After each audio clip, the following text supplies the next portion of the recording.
is in the middle of a lot of action right now. Obviously, Qualtrics, when you're talking about surveying and accounting and everything like that, best in the biz. Yeah, Only one name comes to mind. Qualtrics. Boom.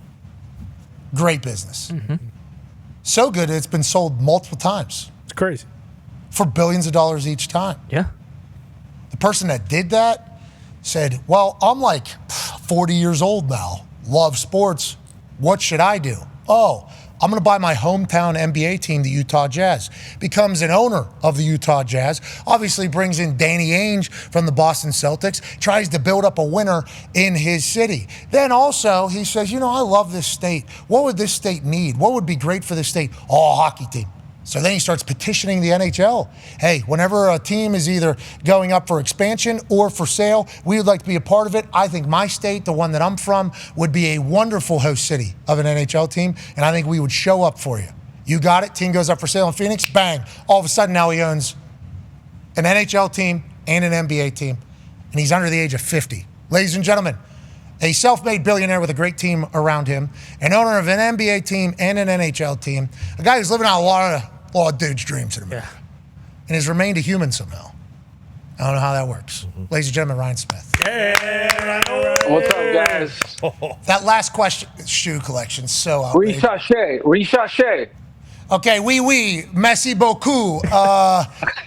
Tu es très extraordinaire de feet covers. I don't know how you say shoes. I know zapatos. Yeah, your shoe collection's outrageous. You know that. That is beautiful right there. That is wonderful. How often do we change those out? Or are they always the same spot? No, it's great. I always change it out. Like if I just show up and I'm like not feeling what I'm rocking on the feet, I just look around and there's something there. It's art. But are they always all in the same spots, or do some people get kicked off the team? Like, hey, I'll tell you what, third row up on the left side, 15th shoe in. I haven't worn these in 3 years. Take them off the damn rack. They don't deserve a spot anymore. We need to put some new bad boys up here. Is there any? We need some Crocs up here.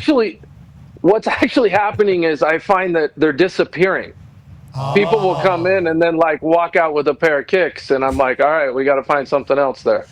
Zito said in the back, that is classic Big J there. He's going right to the top, too. Yeah. Big J's going right to the top, no doubt about it. Okay, thank you for joining us.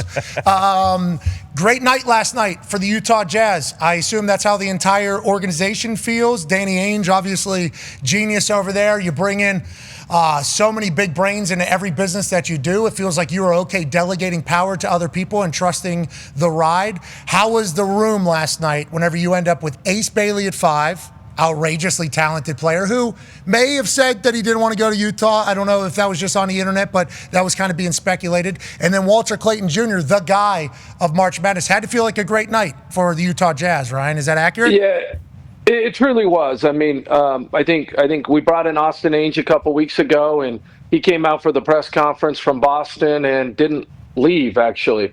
He has not left to go back home to pack up or anything. He has been heads down, and I think a couple of weeks ago he said if we could walk out of this draft with Ace Bailey and Walter Clayton, that's exactly what we want to do, and the team executed on exactly what they wanted. Okay, so whenever the chatter about Ace Bailey happens, as the owner of the team, I assume that is something that you have to take into account, especially in the modern era of sports. What is kind of your thoughts on that particular narrative about Ace at 5 to Utah with everything that's been said leading up to the draft? I mean, look, I think our philosophy in where we're at as a team is we want to take the best player on the board, and we love Ace. I got a chance to talk to Ace and Walter last night, and all I saw was a kid who was humble. He was grateful. He was excited to be in the NBA. And I think that's all you can ask for from our standpoint. I mean, naturally, probably doesn't have a lot of experience out west here with Utah. That's our job, to go make him love it. I'm confident in our state. I know that, he'll feel love like he's never felt before. People are fired up to have him. And reality is there's nothing that Ace and others can't accomplish here. And so I think we've seen that with the NBA Finals this year. You guys have felt that love. You were along for a hell of a ride with Indy and OKC, and he's going to do great. And he's got a young coach who's fired up about him. He's got a lot of really smart people around. I mean, with DA, who's been in the league 46 years, with a group of veterans on our team that are also incredibly unselfish. And I think that's really important. So he gets a chance to learn, but everyone wants this guy to succeed.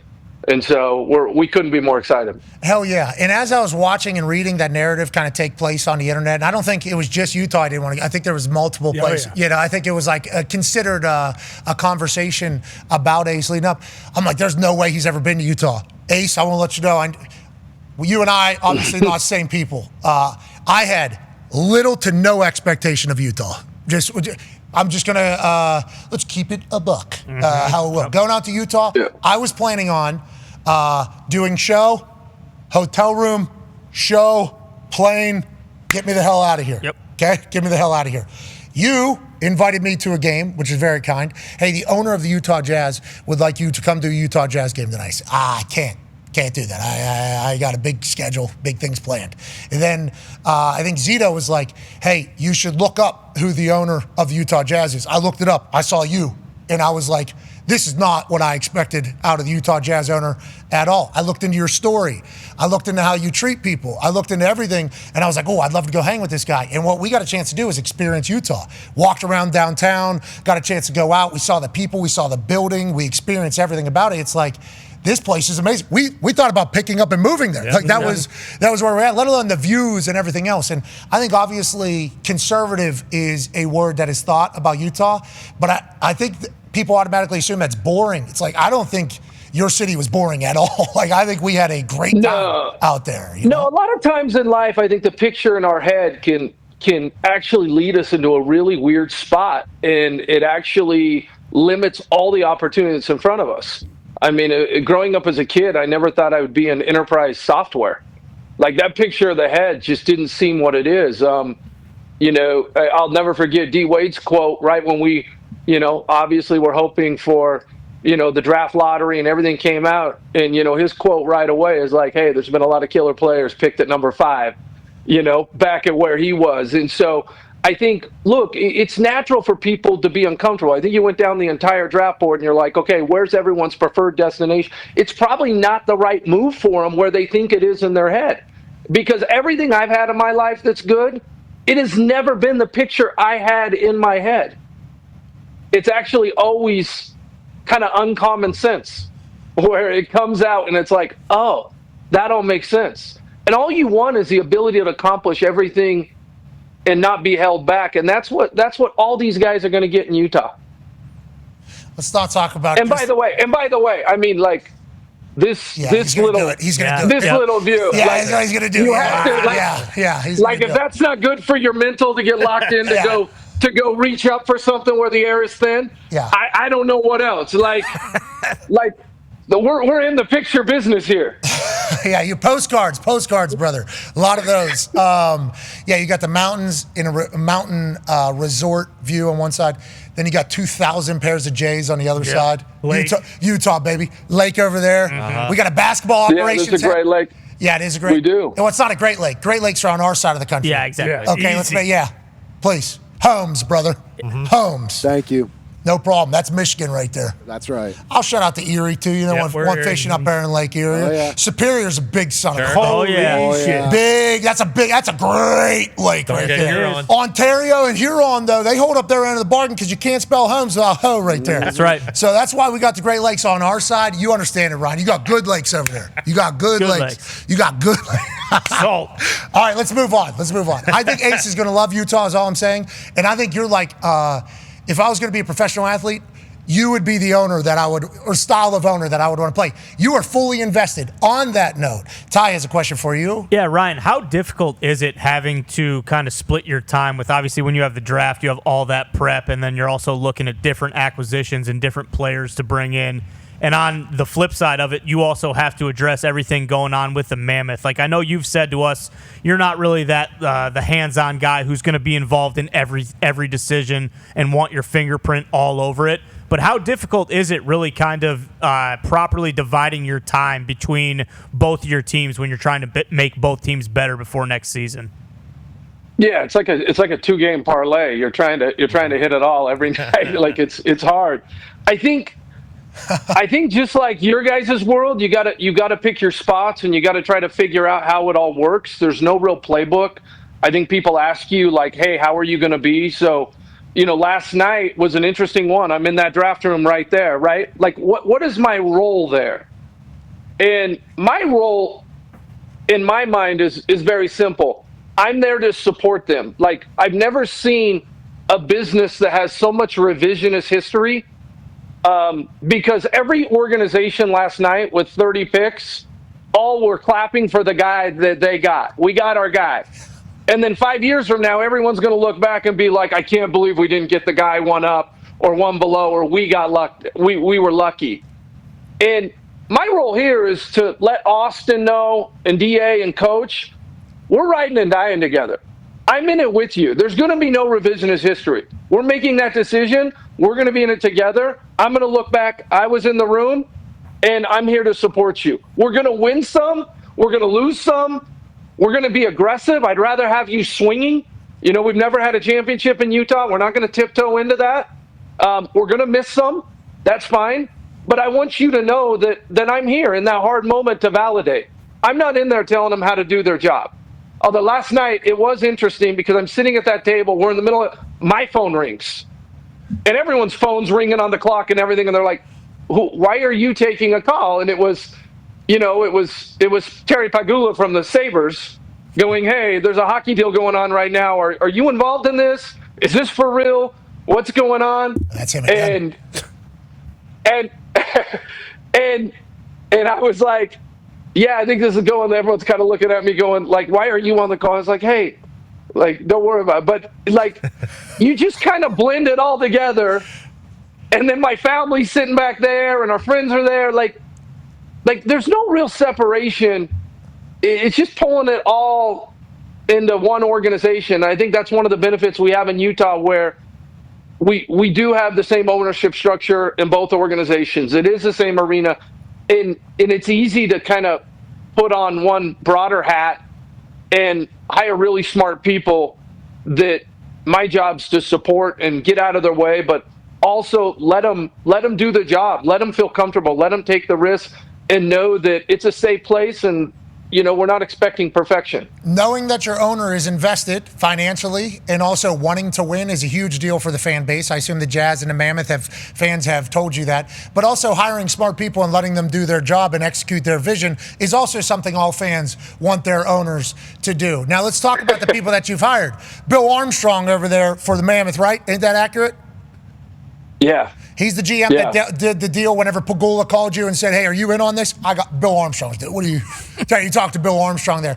People around the hockey world say, great trade here for the Utah Mammoth. Now, granted, I think you signed him to a deal immediately, and some people were questioning the contract details, whatever that is. But getting JJ to your team, I think everybody in the hockey world was like, good move. How do you feel about the move? And how should we view the Mammoth over the next few years? Yeah, so first of all, this is bittersweet because Kesselring and Doan are amazing humans, and they're both young, and it's obviously what Buffalo wanted. I think I think to take a next step for us, we need a little bit more scoring on that front line. We got a left winger, and now we have 4 guys on our team under the age of 26 that are 60-point guys. And hopefully it gets better. 3 of them are under 23. I think that's really encouraging if I look out for the Mammoth. But once again, Cass and Donor were huge in our first season.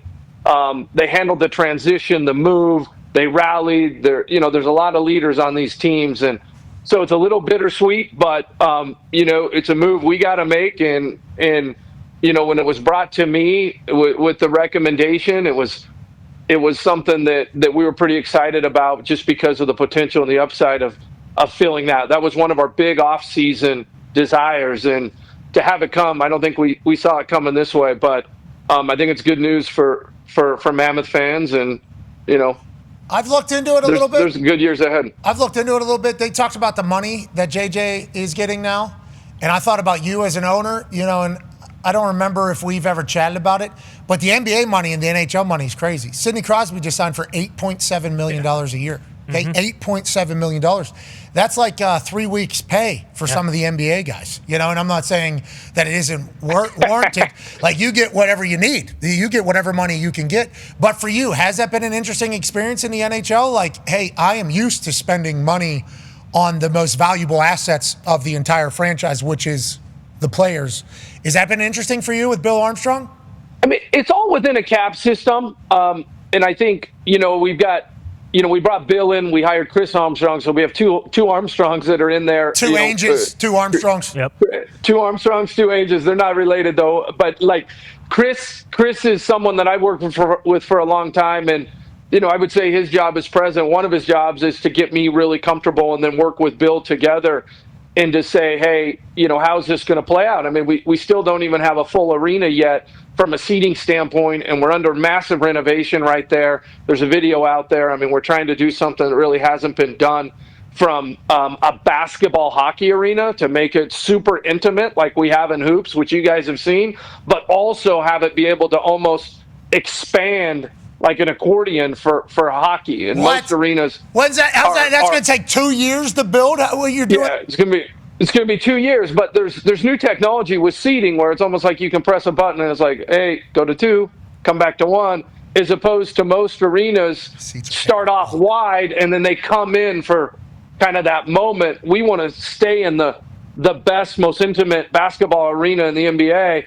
but be able to press a button and kind of go out to maintain that same intimacy for hockey. And so we've been working on this. That'll be full. But we're trying to be aggressive, but also plan for the future. We're very, very close. We were close to getting to the playoffs this year.